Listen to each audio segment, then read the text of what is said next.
Hello guys, hope आप सब ठीक होंगे। तो शुरू करते हैं आज का सेशन, जो कि हिस्ट्री ऑफ इंडिया पार्ट 2।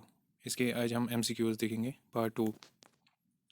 तो फर्स्ट क्वेश्चन है, the program of Swadeshi and boycott again as a partition of Bengal was visualized by A Surendranath Banerjee, B Bipin Chandra Pal, Aurobindo Ghosh, Raj Bihari Ghosh. तो इनमें से किसने किया था विजुअलाइज ये program of Swadeshi and boycott? तो इसका है सी, अरविंदो घोष ने। तो इसकी एक्सप्लेनेशन आप देख सकते हो। सेकंड है, which of the following statement is related with the provision of Chartered Act 1833? A. Followed the company's monopoly of tea trade and trade with China.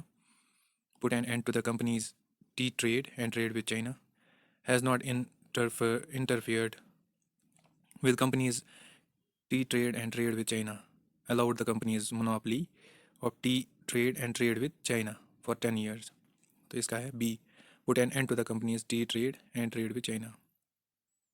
तो ये रही इसकी एक्सप्लेनेशन, आप देख सकते हो डिटेल में। My strongest bulwark is gone, laminated Mahatma Gandhi on the death of. किसकी डेथ पे इसने बोला था ये? अक्सर इसमें जो ऑप्शन दिए जाते हैं वो गोपाल कृष्ण गोखले, जी, लेकिन इसका जी नहीं है। भले ये महात्मा गांधी का पॉलिटिकल गुरु थे, लेकिन इसका ये आंसर नहीं है। तो इसका क्या आंसर है? बाल गंगाधर तिलक, डी है इसका।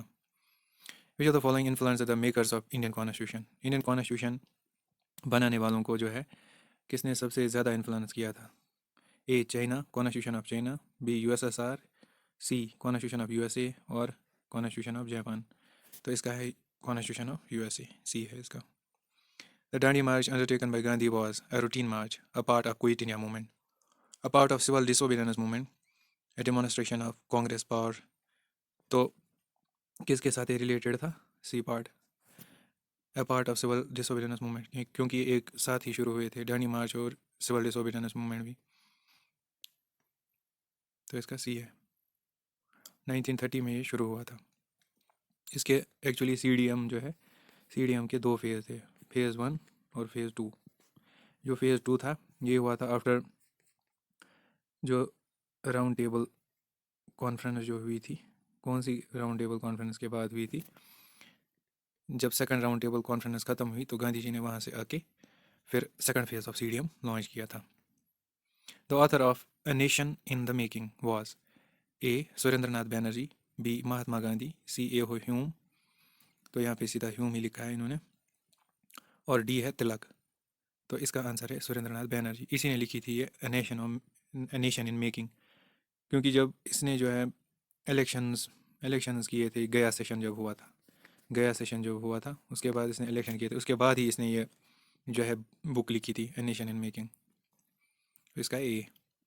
विच among the following pairs of the battle is correctly matched?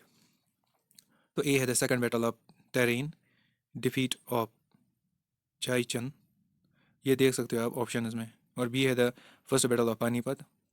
तो सी है the battle of Chausa, the battle of कानवा। तो इनमें से कौन सा ऑप्शन है? तो इनमें से ऑप्शन है बी, सी है the battle of Chausa, defeat of Humayun by Sher Shah. तो इसका है C. The battle of Chausa was a notable military engagement between Mughal emperors Humayun and the Afghan Sher Shah Suri. तो एक एक्स्ट्रा पॉइंट ये है कि जो जो NH जो है NH1 प्लस NH2, ये दोनों क्या है, ग्रैंड ट्रंक रोड इसको कहा जाता है। तो इसका फॉर्म ये किसने बनाया था? शेर शाह सूरी ने ही बनाया था इसको।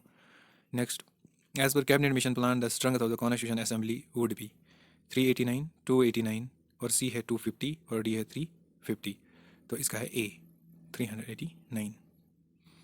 November 26, 1949 is a significant day in our constitutional history because इनमें से कौन सा ऑप्शन सही है? India took a pledge of complete independence on this day, नहीं, क्योंकि ये हुआ था 1929 को, तो ये ऑप्शन नहीं है। The constitution was adopted in this on this day, तो यही सही है इसका। India became a republic on this day, और डी है the first amendment of the constitution was passed on this day. इसका है B, the constitution was adopted on this day. The Hindu of Madras started in 1868 as a weekly, ये पहले था ही weekly, लेकिन question बोल रहा है कि ये डेली कब बना था। तो इसका है ए पार्ट 1889 में। अगस्त ऑफर वाज इशूड ऑन, ये तो सबको पता है 1940 को हुआ था ये, लेकिन आज के जो क्वेश्चन आते हैं उसमें ज़्यादातर मंथ भी पूछा जाता है और डे भी पूछा जाता है। तो ए है 8 अगस्त, बी 15 अगस्त, 2030। तो इसका है ए पार्ट 8 अगस्त 1940। India for Indians was a political message of, ये किसने बोला था इंडिया फॉर इंडियंस?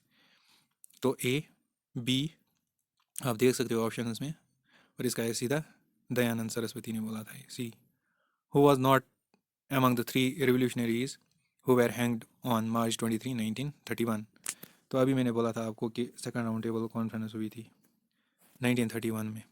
1930 को पहली, 1931 को दूसरी, और 1932 को तीसरी राउंड टेबल कॉन्फ्रेंस हुई थी। ठीक, तो क्वेश्चन क्या बोल रहा है? Who was not among the three, जिनको जो है फांसी दी गई थी। देखो, भगत सिंह को भी फांसी दी गई थी, राजगुरु को भी, सुखदेव को भी। तो इसका आंसर है बी, आज़ाद।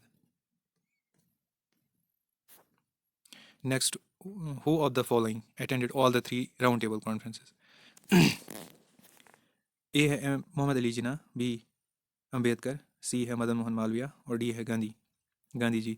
तो पहले अगर हम देखेंगे इसको अटेम्प्ट कैसे करेंगे कि जो मोहम्मद अली जिन्ना है, जो जो सेकंड राउंड टेबल कॉन्फ्रेंस हुई थी उसमें मुस्लिम लीग ने पार्टिसिपेट किया था,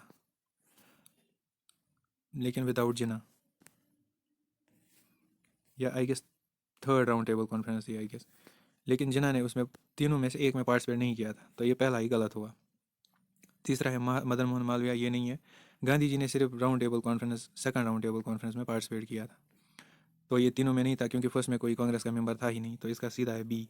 ये भी गलत, ये भी, और ये भी गलत है, तो बी सीधा देंगे एलिमिनेशन के साथ। Who said Simon commission report should be thrown on a heap of rubbish, ये किसने बोला था? तो ईजी है, अय्यर ने बोला था। बी है इसका। Mahatma Gandhi compared Firoz Shah Mehta with Himalayas, Tilak with ocean, and Gokhale को किसके साथ वो कंपेयर करता था? गैंजीज। इसका है B. Zamindari association was the dash dash political association of modern India, कौन सी थी ये जमींदारी एसोसिएशन? कौन सी एसोसिएशन थी? ए फर्स्ट, बी सेकंड, सी थर्ड, डी फोर्थ। तो इसका है ए, क्योंकि ये पहली थी। The government of India act 1935 borrowed it's preamble from, किससे गवर्नमेंट ऑफ इंडिया ने जो है प्रियम्बल बोरो किया है? तो यूएसए नहीं है, ऑस्ट्रेलिया भी नहीं है, ब्रिटिश इंडिया एक्ट तो नहीं है, तो इसका होगा सी। चलिए देखते हैं, सी है इसका, from the government of India act 1919। Where did the so called black hole tragedy take place? अक्सर ये क्वेश्चन आता है, ये इंपॉर्टेंट क्वेश्चन है। तो कहाँ हुई थी ये? कलकत्ता में, यस। तो आप देख सकते हैं इसकी एक्सप्लेनेशन क्या है। नेक्स्ट है, अकॉर्डिंग टू दादा भाई नारोजी स्वराज मीन्स, इसके अकॉर्डिंग क्वेश्चन क्या बोल रहा है? दादा भाई नारोजी के अकॉर्डिंग इंडिपेंड जो स्वराज वर्ड है उसकी मीनिंग क्या थी? लेकिन इसके अकॉर्डिंग, दादा भाई नारोजी के अकॉर्डिंग, तो इकोनॉमिक इंडिपेंडेंस नहीं था, पॉलिटिकल नहीं था, कंप्लीट तो था ही नहीं। तो इसका है सेल्फ गवर्नमेंट या सेल्फ रूल, बी है इसका। तो the Rohillas help the Afghan invaders in 1761 in the battle of, किस बैटल में इन्होंने, रोहिलाज ने हेल्प की थी अफगान की? तो इसका है D, Panipat, battle of Panipat में। चलिए next, the land marks of और डलहौजीज एडमिनिस्ट्रेशन डिड नॉट इंक्लूड, कौन सी इसमें इंक्लूड नहीं थी? डलहौजीज। चलो देखते हैं ऑप्शन क्या है। ए इंडियन रेलवेज, ये था। English as a medium of instruction, पहले हम सी को देखते हैं। पब्लिक वर्क्स डिपार्टमेंट, ये भी था। टेलीग्राफ भी था। ये नहीं था, तो यही है इसका ऑप्शन, क्योंकि ये किसने दिया था? मैकॉली ने दिया था ये medium of English as a medium of instruction, ये इसी ने दिया था, बी। तो इसका है C, which one of the following was not a French settlement in India? तो इसका है सी, गोवा, क्योंकि वो पोडिचेरी का पुर्तगीज कॉलोनी थी। अल हिलाल वाज, जो अल हिलाल है वो क्या थी? वो क्या थी या वो क्या था? तो इसमें ज़्यादातर कन्फ्यूजन होता है कि अल हिलाल शायद ये मॉस्क होगी, नहीं, मॉस्क नहीं है इसका आंसर। मदरसा नहीं, गार्डन भी नहीं था, तो इसका है जर्नल।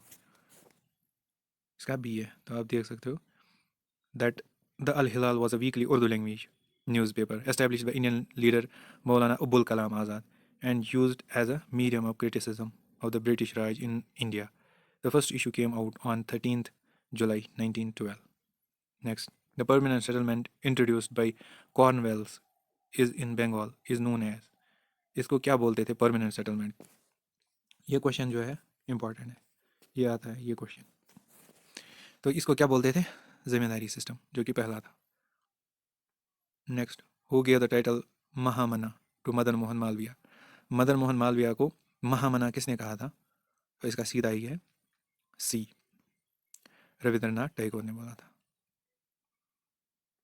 नेक्स्ट, सरदार वल्लभ भाई पटेल वॉज इक्वेटेड विद, इसको क्या बोलते थे सरदार वल्लभ भाई पटेल को? ए मजानी, बी कोवियर, सी गरीबल्दी गरीबल्दी और डी है बिस्मार्क। तो इसका है डी बिस्मार्क, क्योंकि बिस्मार्क क्या था? वो एक जर्मन स्टेट्समैन था। तो आप देख सकते हो इसकी एक्सप्लेनेशन नीचे। The capital of Tipu Sultan where he died while fighting the fourth Anglo Mysore war in 1799 was, Bengaluru? नहीं, ये भी नहीं था। मैसूर? नो, ये भी नहीं था। तो इसका सी, श्रीरंगापट्टनम।